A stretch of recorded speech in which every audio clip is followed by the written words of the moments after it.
Hello, this is Anime Addiction 00, and I'm going to show you a game called Iris Online. It's been out for a couple years now, and it was developed by AHHH and published by gala-net, aka G-Potato. Why should I be doing this? I don't know, why not? It's something interesting to do. And I hope I can, just do it for fun and show you guys some of the gameplay if some of you actually haven't checked it out yet. Okay, so let's get to character creation. Three basic races you have are human, hybrid, I guess a furry fix of some sort, and elves. There always has to be elves and humans. Hybrids are kind of randomly, I guess. I don't see them too often in my games. I will say, just looking at the models though so far, they remind me a little bit of Cloud. They're at the game Dark Cloud, bleh. But the hybrids, they kind of remind me of Cloud 9. That's what I was gonna say. Anyway, each race is kind of restricted to two base classes they have. Hybrids have warriors and rogues. Elves have ranger and shaman. And humans have mage and fighter. At first, their skills might not be that different, but as you build them up and go to your subtypes or subclasses that you want later, they'll definitely get a lot more different and everything. I guess, it's just for experimenting and everything. But I'm going to be an elf ranger. So let's see. Character customization seems pretty good.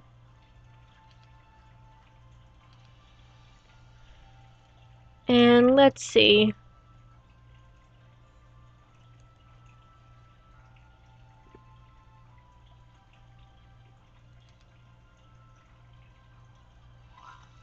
Alright, so now let's get to showing you this game. They also have other types of stuff in the game that I hope I'm able to show you for a little bit. And no, I'm not going to show you the tutorial. I remember enough stuff. Oh, and hey, here's one of them. Tip: Theme Dungeon. If you want to enter the same theme dungeon together, you must form a party first. Okay, well, not exactly, but anyway, one of the features they do have in this game are, instance dungeons, I think they're called. Where, you make a party, and you just you just find an area where you can enter a certain, dungeon. They're usually pretty difficult, but the rewards and such are usually worth it. However, one thing I read about on the website is that you're restricted to doing only once per 12 hours unless you use a cash shop item. So that makes me kind of worried that this game is cash shop heavy, or pay to win. I hope not. In any case, here's the game. You have all these skills up here. I don't need, I'll find them later. I probably don't even need half of these right now. So let's see for hotkeys. We've got I for inventory. All that good stuff is pretty limited right now though, but if I remember correctly, you at least get a bag at level 10, a free one. And I think another one soon after that? Something like that, because I did play the game before, and I remember I at least got 2 bags by the time I was level 20. Or 15, close to 20, whatever. K is for skills. Looks like you have a tree for daggers and guns. Wait, guns? Oh, cool. It looks like elves get guns instead of what you'd expect, like bows and arrows. Well, I don't know if you'd expect it, but I kinda expect it. And we have a whole different passive ability tree over here. Gonna be a lot to save up for, so hopefully I'll be able to know what I want. And let's see Okay, so B doesn't do inventory like most other games, instead of I. I'm lost all over these freaking hotkeys. But B looks like it's your tarot card book. The tarot cards in this game are one of the special things I haven't seen done before, actually. You can actually have this NPC right here, later once you have the money, to do a tarot reading for you. And it kind of is like, that futuristic, fancy, ooh, stuff. And depending on what you get, I think you can also make a custom title for it, and you get buffs for it. I never quite did it last time, so I'm not too sure how it works. So I'm not sure if I can show you how it works. And another thing you get is there's monster transformation cards. With these, you know, certain cards drop from monsters, of course, probably from the one you just defeated, if you're lucky enough. Even bosses, I hear, if you really want to do hardcore grinding or farming and get the card. But they each have specific skills, and the most helpful thing I found of them is that if you choose the right card for the right place, aggressive mobs won't chase you. And this game is actually very unforgiving if you just recklessly charge into, you know, a mob of aggressives. You can die very fast if you don't have a party to back you up, just with normal monsters. So anyway, let's get to the questing.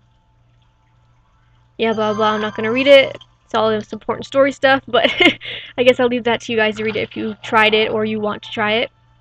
M brings up the map here. It's a lot of little NPCs and such. And that guy, girl, apparently Karen, has a little question mark, so I'll go to her. And you can click on the mini-map to auto-move there. You can actually equip 2 weapons at once, and you can swap between them. You know that little squiggly thing before the 1 key on your keyboard? Now I got my gun out. All things are gonna die soon. Well, when I get to killing things. Until then, it's just for showing off. Well, actually, maybe not for showing off. It's not shiny, but still, I got me a gun. You can also use point and click to move. I just broke my auto route. Oops. And you can also use W, A, S, and D for movement, and space to jump ridiculously. Woo! Okay. So let's hurry up and get the questing done. Oh my goodness. I remember when I first saw this portrait of this character, I was like, oh my gosh. I'm not going to comment further on that. But of course, the priestly person has to be like that. Anyway. The other thing they have is for PvP. I thought it was more different, but it sounds kind of familiar actually to me.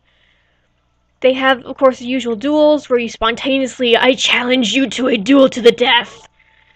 You know, that kind of thing. And they also have battlefields, and you'll be randomly invited on your screen to participate in it. It says level 1 to 60 battlefields, which I hope they pair up more fairly, because if you're level 1 going up against level 60s, you're kind of screwed. So yeah, but when you complete PvP and battlefields, I think it's only battlefields though, because dueling is more like just friends goofing off and dueling each other for the heck of it. But you'll accumulate reward points to eventually get exclusive gear and stuff, so I guess it's kind of encouraged to try it once in a while for some good stuff.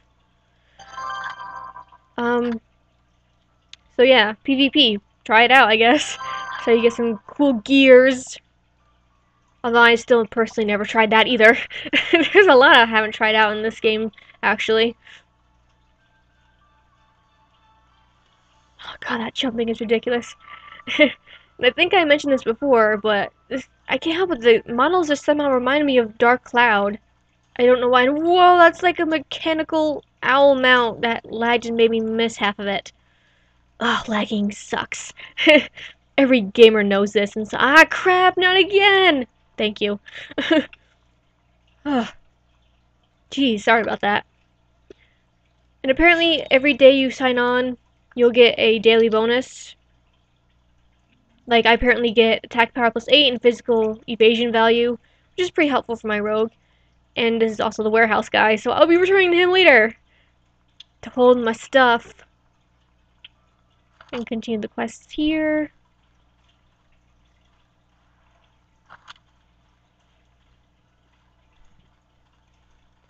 So yeah, I covered the dungeons, where I think you need to have an item mall item to make it so you can enter the dungeons as much as you want, instead of waiting 12 hours. The restriction I find unnecessary. Like, they might as well just put a death penalty of some sort if you die in the dungeon. But they got the PvP down, they got the monster cards, and they got their ridiculous jumping. I want to show you what the battle system is like, so hopefully I'll get to kill stuff soon. Yeah, talk, talk. I find it awesome that the words in blue mean that they're important. If people talked to me in real life with like a speech bubble and the important things to keep track of highlighted in blue, I would probably have better time, but have an easier time paying more attention. Like, oh, okay, that's what you want me to do. Why didn't you just say so? And actually, one thing I kind of like about this game, something else, you probably can't hear it because it sounds a little bit muffled. Sorry about that. Is that this the sound of the footsteps actually differs between which terrain you're on. So right now I can hear my person's footsteps sounding like it's on fine stone and stuff, and on grass, it'll switch to more grassy sound and ooh, awesome elk deer mount thing over there. Anyway, it also changes later at some kind of snowy snowfield. Well, duh, it's a snowfield, it's gotta be snowy. But yeah, it even changed like with the depth of the snow you were standing in. So I thought that was actually really interesting. So I'd walk all over terrain just to see if there's anything different sounding. God, man, I'm getting all this free stuff. That's an awesome thing. Just become an adventurer and you get some free stuff. I'm gonna save the world for you, so just give me my free stuff, man.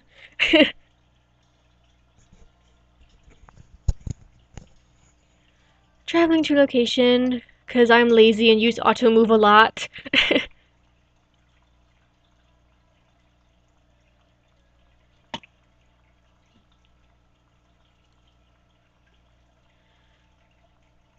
Okay.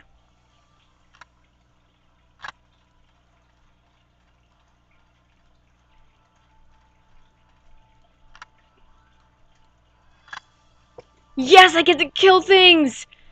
Yes! To the gate! Things are gonna die now! And what are those things? They are shoo shoo and a mush. Mush. Mushy mush.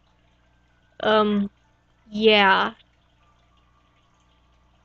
Either way, they're gonna die.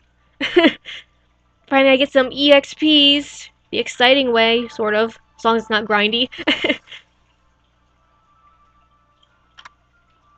And while I'm there, I think I'll show you the monster transformation cards. Like, the ones I have are really common, so they're not too special. And the skills they have usually take a ton of magic points, because I think that lowers it quite a bit when you transform. But yeah, it is mostly just helpful, so mobs won't go after you and, like, kill you in, like, a couple hits. But first we have to wait through this annoying loading screen. That's long because of recording this. I can purchase additional mounts from NPCs. Awesome. La la la, load.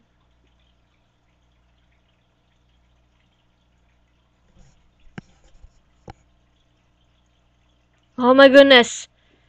Come on, load. I'm running out of time. Ah, thank you.